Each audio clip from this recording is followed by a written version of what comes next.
नेहरू जी को कोसना, कांग्रेस की सरकारों को कोसना, कोसते कोसते उनको आदत पड़ गई और अब अंबेडकर जी को भी कोस दिया। भारत की संसद के अंदर आप भारत रत्न अंबेडकर जी की इस प्रकार अवमानना करें, उनकी बेइज्जती करें, मैं समझता हूं ये किसी भी सरकार को ये अधिकार नहीं है। उन्हें माफी मांगनी चाहिए। पूरे देश से भारतीय जनता पार्टी को माफी मांगनी पड़ेगी कि आपने अंबेडकर जी का जो सरेआम ये बंद कमरे में नहीं कहा, सदन के पटल पर कहा है। और अगर गृह मंत्री जी के वक्तव्य से पूरी भाजपा सहमत है तो हमें कोई चिंता नहीं है।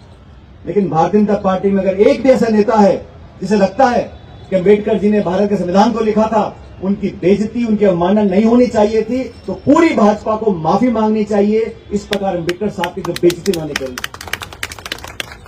दोस्तों, ये जो सरकार बनी है दो बैसाखियों पे चल रही है और आप लोग जानते हो इस केंद्र के बजट में दोनों राज्यों को, तमिलनाडु को और बिहार को लाखों करोड़ रुपए दिए हैं। हमारा कोई झगड़ा वहां के नागरिकों के साथ नहीं है, बिहार के लोगों के साथ है, तमिलनाडु या आंध्र प्रदेश के लोगों के साथ। आंध्र और बिहार को आपने सिर्फ इसलिए लाखों करोड़ रुपए दिए क्योंकि उनके सांसदों की आपको जरूरत है।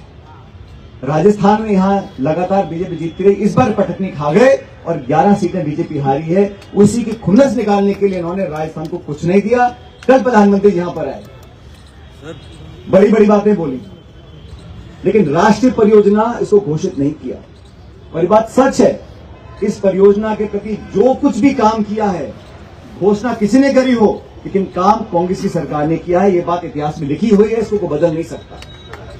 मैं तो आप सब लोगों से आग्रह करूंगा, भाजपा की सरकार को 1 साल हो गया राजस्थान में, और 1 सालों में लगातार सत्ता में खिंचाव रहा, इतने सारे सत्ता के केंद्र बन गए, किसी को मालूम नहीं सरकार कौन चला रहा है। दिल्ली से चल रही है, जयपुर से चल रही है। इससे मैं तो आपको आह्वान करूंगा, हम एकजुटता से रहें। और अंत में अभी आप भी बोले थे प्रताप सिंह जी कि सभी नेता आ गए, सभी नेता आ गए। अरे छोड़ो, ये भाजपा के लोग प्रचार करते हैं अखबार से और मोबाइल पे, पूरी कांग्रेस पार्टी एकजुट है, एकजुट रहेगी। बड़ा महिला पुरुष हम सब पूरे परिवार के सदस्य हैं और हम लोगों को अपने परिवार के मान सम्मान की सुरक्षा रखनी है।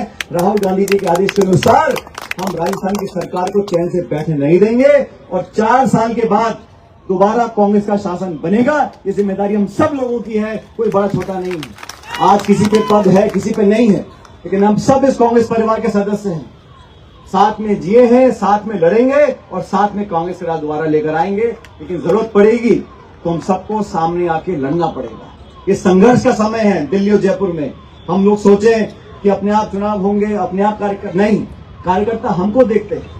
अपने आचरण से, अपने वक्तव्य से, अपने व्यवहार से अगर हम लोग जनता का मन नहीं जीत पाएंगे, जनता साथ नहीं जुड़ेगी। लेकिन मुझे पूरा विश्वास है, जूली जी बैठे, डोटासरा जी बैठे, हम सब मिलकर एक साथ संघर्ष करेंगे, आवाज को उठाएंगे। जिन मुद्दों पर जनता चाहती हमारी बात सुनना, आवाज को सुनाकर इस गूंगी सरकार को जगाने का काम करेंगे। और ये बहुमत तो लेकर आ गए पिछले चुनाव में, लेकिन कांग्रेस हर गांव, हर ढाणी, हर गली में आज भी जिंदा है, मजबूत है और आने वाले 48 महीनों के बाद दोबारा राज कांग्रेस पार्टी को बनेगा। मैं इसका आपको आश्वासन देता हूं, एक बार पूरे धन्यवाद देता हूं आप सबको यहाँ पर आए, हमारी बात को सुना। बहुत बहुत शुक्रिया। राम राम साहब।